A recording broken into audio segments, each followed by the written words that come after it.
Hello. सम्माननीय अध्यक्ष महोदय, समस्त विद्वान वक्तागण और उपस्थित साधर्मी जन, पुण्य पाप अधिकार की संगोष्ठी में मेरा विषय है मोक्ष रोधक मिथ्यात्व, अज्ञान और कसाय। और जो गाथाओं का संदर्भ है वह गाथा 156 से लेकर 163 तक, और बीच में 3 कलश और आए हैं 106 से लेकर 108 तक।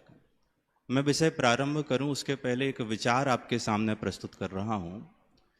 चूंकि पुण्य पाप अधिकार ऐसा विभाजन आचार्य अमृतचंद्र को तो इष्ट था, लेकिन आचार्य जयसेन देव को ऐसा विभाजन इष्ट था ही नहीं। वो उसका नाम लिखते हैं पाप अधिकार।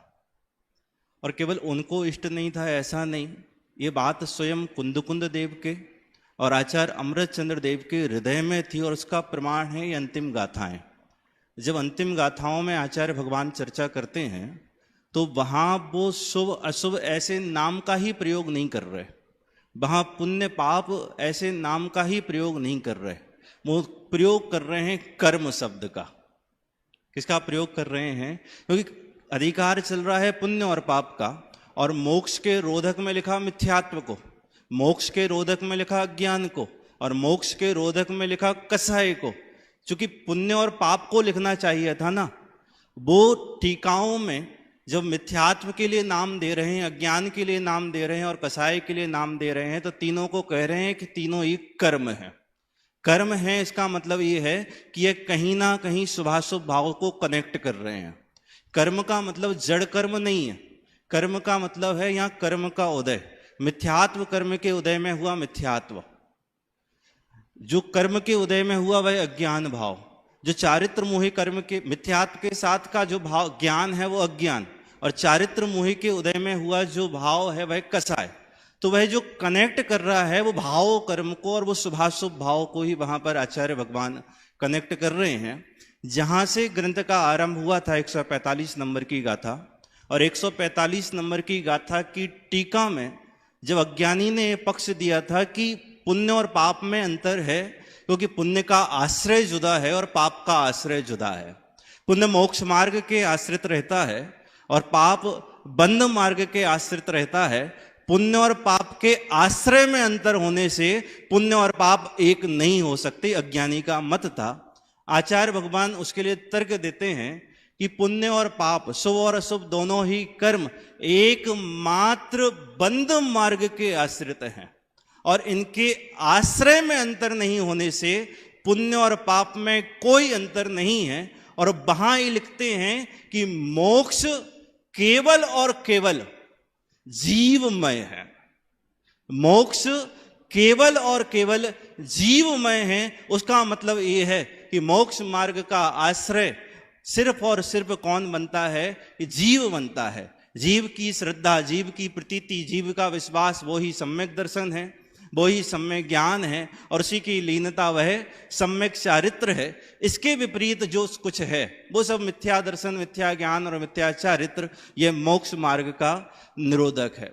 अंतिम गाथाएं थी इस प्रकरण की 161, 162 और 163।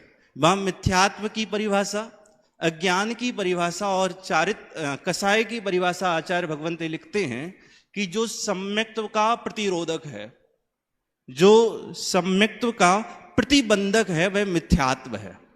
जो ज्ञान का प्रतिबंधक है वह अज्ञान है, और जो चारित्र का प्रतिबंधक है वह कसाय। ये परिभाषाएं लिख दी उन्होंने।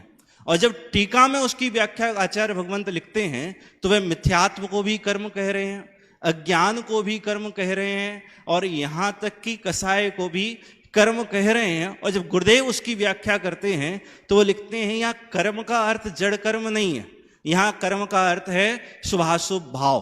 तो वो जो अंतिम गाथाएं हैं वहां परिभाषित कर दिया मिथ्यात्व किसका नाम है, अज्ञान किसका नाम है और कसाय किसका नाम है। वास्तव में शुभाशुभ भाव वो मिथ्यात्व नहीं है। शुभाशुभ भाव में शुभ भाव अच्छा है और अशुभ भाव बुरा है, शुभ भाव धर्म है और अशुभ भाव धर्म नहीं है। जो दोनों में अंतर डालता है, वो जो अंतर करने का परिणाम वो मिथ्यात्व है। ऐसे मिथ्यात्व के साथ का ज्ञान, उसका नाम अज्ञान है, और शुभाशुभ भाव रूप परिणाम शुभाशुभ भाव रूप परिणति, उसका नाम क्या है? ये कसाय है। आचार्य ने 155 नंबर की गाथा में स्थापना कर दी थी कि मोक्ष किसको कहते हैं। प्रसिद्ध तथ्य दर्शन ज्ञान चारित्राणी मोक्ष मार्ग, श्री सम्यक दर्शन ज्ञान चारित्र की एकता वो मोक्ष मार्ग है। उसके बाद जब ये प्रकरण प्रारंभ हुआ 156 नंबर की गाथा से, 156 नंबर की गाथा में आचार्य भगवंत लिखते हैं कि जो परमार्थ का निषेध करते हुए जो पंडित जन हैं, उसके दो अर्थ हैं, दो अर्थ निकलते हैं। वास्तविक अर्थ क्या है उसका विश्लेषण दादा ने अनुशीलन में दिया है कि जो परमार्थ का निषेध करके ये व्यवहार मार्ग में प्रवर्तन करते हैं ऐसे कोई पंडित। दूसरा अर्थ, जो परमार्थ का निषेध करते व्यवहार मार्ग में नहीं प्रवर्तते हैं ऐसे पंडित। तो ये जो दूसरा अर्थ है, ये परमार्थ का निषेध करके व्यवहार मार्ग में नहीं प्रवर्तते हैं ऐसे पंडित। जो आगे लिखते हैं उसके कि जो यतीश्वर हैं, जो मुनिजन हैं, वह परम अर्थ का आश्रय लेते हैं और परम अर्थ का आश्रय लेने वाले के परमार्थ से इस जीव के मोक्ष का प्रयोजन सिद्ध होता है। मोक्ष का कारण कौन है? कि परमार्थ है, और जो व्यवहार प्रवर्तन है वह मोक्ष का कारण नहीं है। टीका में लॉजिक दिया कि व्यवहार रत्नात्रय को, शुभाशुभ परिणाम को, मिथ्यात्व ज्ञान और कसाय को आचार्य भगवंत मोक्ष का कारण क्यों नहीं कह रहे हैं और परमार्थ को ही मोक्ष का कारण क्यों कह रहे हैं। वो लिखते हैं कि पर द्रव्य भाव स्वरूप, पर द्रव्य रूप जो भाव है, दो कारण दिए, एक पर द्रव्य रूप भाव हेतु और एक द्रव्य रूप भाव हेतु। एक द्रव्य रूप भाव हेतु का मतलब ये है कि जिस वस्तु में कार्य होना है उसी वस्तु में उसका कारण होना, और पर द्रव्य भाव रूप हेतु का मतलब ये है कि कार्य किसी वस्तु में होना है और कार्य का कारण कहीं और होना है।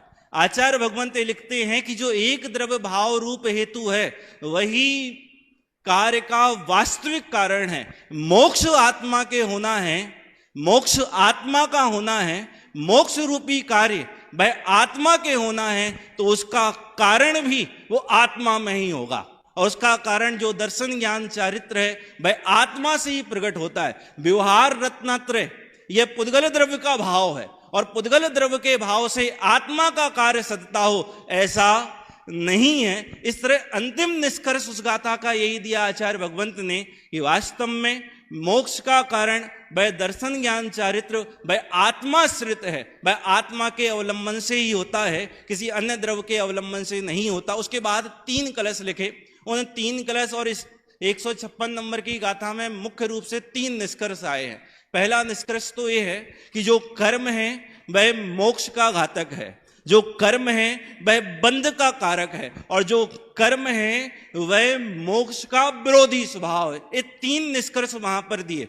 उसके आगे 3 गाथाओं में आचार्य भगवंत उदाहरण से बात समझाते हैं कि जैसे कोई श्वेत वस्त्र हो, मैल के संयोग में वह मलिन हो जाता है, ऐसे ही है जो आत्मा है वह मिथ्यात्व के से लिप्त होता हुआ मलिन हो रहा है, वह अज्ञान से लिप्त होता हुआ मलिन हो रहा है, वह कसाय से लिप्त होता हुआ वह मलिन हो रहा है। और जब प्रकरण आगे बढ़ाया और जब अगली गाथा आचार्य भगवंत 160 लिखते हैं, वहां ये लिखते हैं कि यह जो व्यवहार रत्नात्रय का परिणाम है, यह जो स्वभाव है वह बंध कारक है।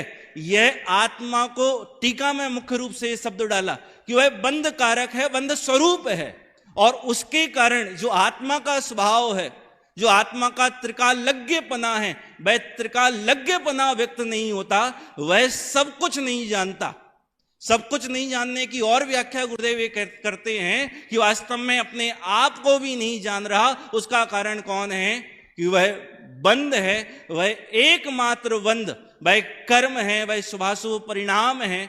ऐसे शुभाशुभ परिणाम की चर्चा करते हुए अंत में जब निष्कर्ष पर आचार्य भगवंत पहुंचे इस प्रकरण में, वहां वह पुनः यही व्याख्या करते हैं कि शुभाशुभ भाव को जो धर्म मानता है या शुभाशुभ भाव में जो अंतर डालता है, एक को भला मानता है एक को बुरा मानता है, वह मिथ्यात्व है, और मिथ्यात्व का फल संसार है।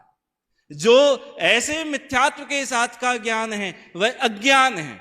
अंतिम निष्कर्ष भी आचार्य भगवंत का ये है। और ऐसा जो परिणमन है वह परिणमन कसाय भाव रूप परिणमन है, और कसाय भाव रूप परिणमन का फल भी संसार फलता है। अंतिम निष्कर्ष भी भगवंत का यही है कि स्वभाव के आश्रय से ही मोक्ष मार्ग फलता है।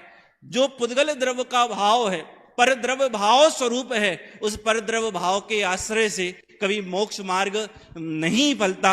इस तरह मोक्ष का रोधक, मोक्ष को रोकने वाला, केवल रोधक का मतलब रोकने वाला नहीं है, वह उसको नाश करने वाला है। वह मोक्ष को नाश करने वाला। इसी अधिकार में जो आगे कुछ चर्चाएं आई हैं, 145 नंबर के बाद की 4 गाथाएं लगभग 46, 47, 48, 49, वहां एक उदाहरण दिया जो पहले वक्ता ने उसका इशारा आपको किया था कि नजदीक आती हुई हथनी, चाहे वो मनोरम हथनी हो चाहे वो अमनोरम हथनी हो, वह हाथी को बंद में डालती, उसकी स्वतंत्रता को खंडित करती है। वहां गुरुदेव ये व्याख्या करते हैं, भाई नजदीक आती हुई हथनी का मतलब क्या है।